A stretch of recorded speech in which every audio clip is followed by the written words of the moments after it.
What's going on, and welcome back to another gear comparison. And in this video we are going to be going over a couple of different tactical belts that are in the industry right now, pretty much the ones that are kind of the top of the list when it comes to overall quality and the big names in the industry. There's a couple that I don't have that I will touch base on. The Lead Devil is one of them, the GBRS, as well as the Axle or AXL, and then also the Raptor Tactical. I want to say it's the Odin belt. So I don't have them here, but I will touch base on those so that way you can kind of see what is similar to each other in the industry. When it comes down to it, all of these companies do put out a really good product.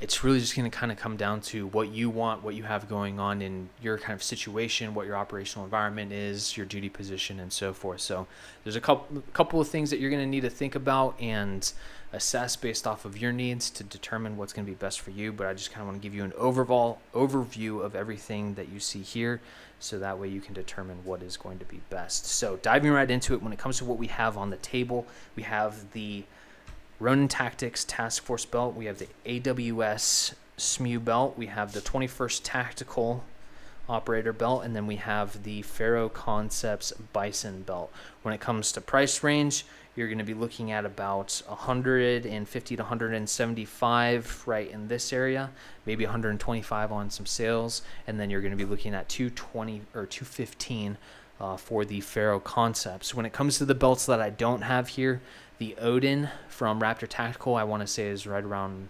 $150 to $200, kind of ranging it. I don't remember off the top of my head.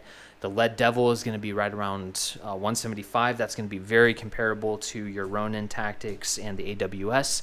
That's a really good belt. It looks almost identical to the Ronin Tactics, with a few minor differences when it comes to the molle setup and how it's configured. And then you have your GBRS, which is kind of in conjunction with London Bridge, and then you have your Axle or AXL. Both of those systems are going to be very similar to your Ferron Concepts system that you have up here, this Bison belt, because they're using that thermoplastic to grease in the construction of everything. The Ronin, nope, not the Ronin, the Ferron Concepts and the Axle is going to be a 2-belt system. The GBRS is going to be a 3-belt system. I'm going to personally say I don't like a 3-belt system. It just sounds like a lot is going on, and a little bit of unnecessary and excess material with all of that. I haven't had a chance to really look at it, so I'm just kind of speaking based off what I've seen. But 3 belts, just start to kind of be like, what's going on with the belt? Why do they need 3 belts for 1 belt system? So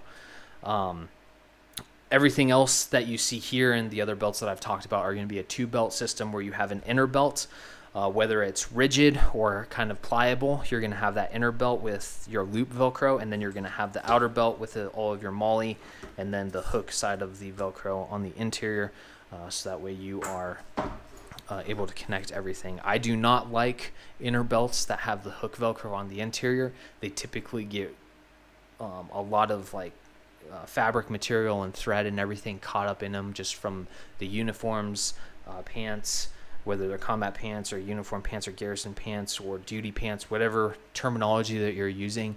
I always see those inner belts with the Velcro pulling material and thread and all of that off of the pants, and then getting stuck inside of that Velcro, preventing the use of your exterior or outer belt. So I would recommend going with an inner outer belt system, where your inner belt is specifically that loop Velcro that you can see here, and then your hook Velcro is on the interior of your belt, or your outer belt. So it's my recommendation when it comes down to it. And then I recommend going with a more rigid belt rather than something like this Ferron Concepts that's just a lot more pliable.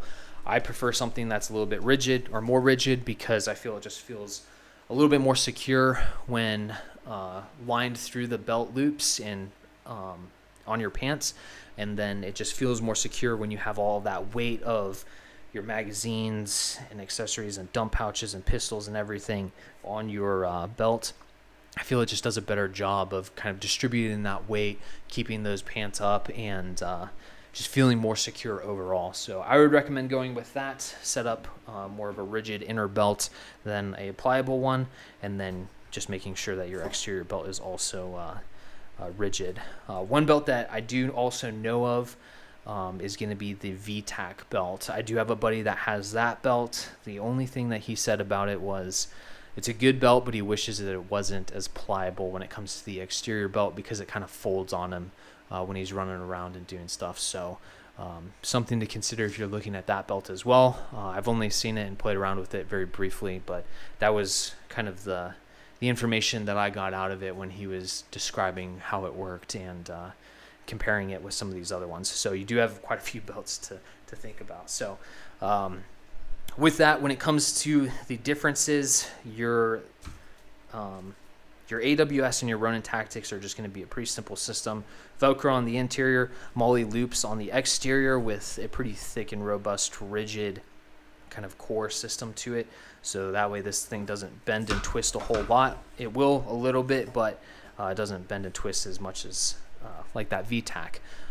The molle loops are very similar, with the major difference being the laser cut system rather than just the folded nylon system for your molle loops. The kind of the big one on the table when it comes to being completely different is going to be your 21st Tactical.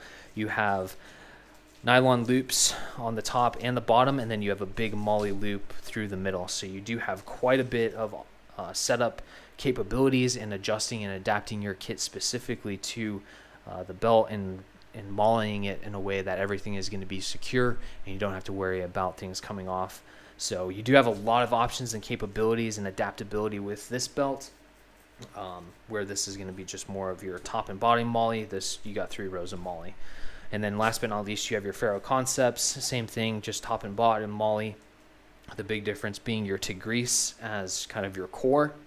And then you also have a tubular nylon backer on the backside with Velcro, and then or it may just be nylon, but there's a little bit of tubular nylon in your adjustment straps, but you also have your nylon molle loops. This thing is very lightweight. I have never had any issues with the degrees material. It's kind of like plastic thread, I guess you could say, that's compressed down to the point that it kind of looks like carbon fiber.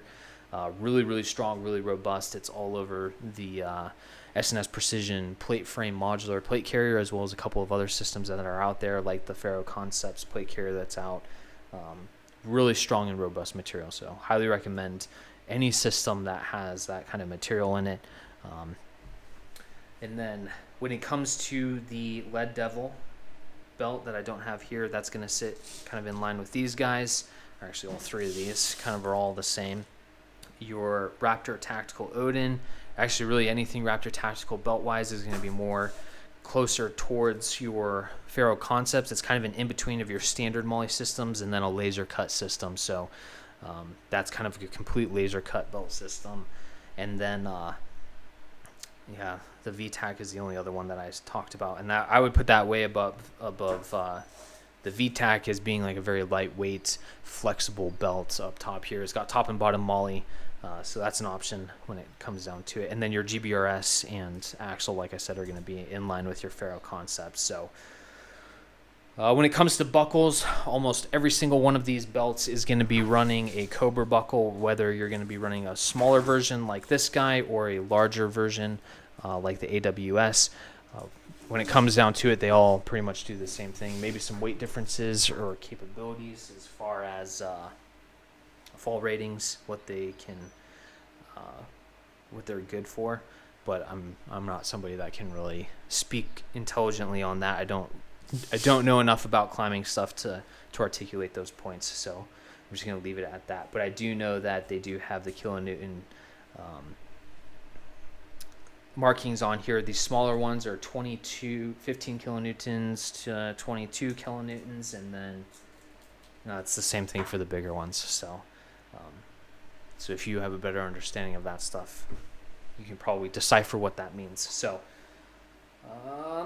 with that, I really don't have anything else other than when it comes to these belt buckles, take the time and make sure that you are my recommendation being purchase the belt buckles with the D-ring loops, because it's better to have it and not need it than need it and not have it. When it comes to these belt loops, you can run lanyards on them. So whether you're doing vehicle work and you need vehicle retention, whether it's a ground vehicle or helicopter, you have that. And then if you're not using it for that, it's a great way to tie off a lanyard for casualty recovery. Dude gets injured or is hurt, you can take that lanyard, connect it to the back of his plate carrier, and then drag him to safety and provide medical aid. And then if you don't need it for any of those things, you can always just grab a small S carabiner from Night Eyes and then throw your gloves on there, shooting gloves or any other type of glove that you may want. You can throw those on there for fast roping and rappelling. That was a great way of retaining your gloves and everything coming off of the bird. So with that, I don't have anything else. I hope that this comparison kind of helps narrow you in on a couple of the industry leaders as far as tactical belts go and molle belts, to help you determine what is going to be best for you and your situation, mission, operational environment, duty position. If you have any questions, please feel free, leave a comment. I'll help you out in any way that I can. If I don't have an answer for something, I'll definitely grab one of the guys that I've worked with. That definitely helps with some of the other equipment that's all coming in and everything, get their opinions on it. I know a handful of PJs that have run with a different array of belts and configurations that can speak on that behalf. So with that, by all means, look forward to the questions and comments and all of that. And with that, like, share, and subscribe, and we'll see you next time.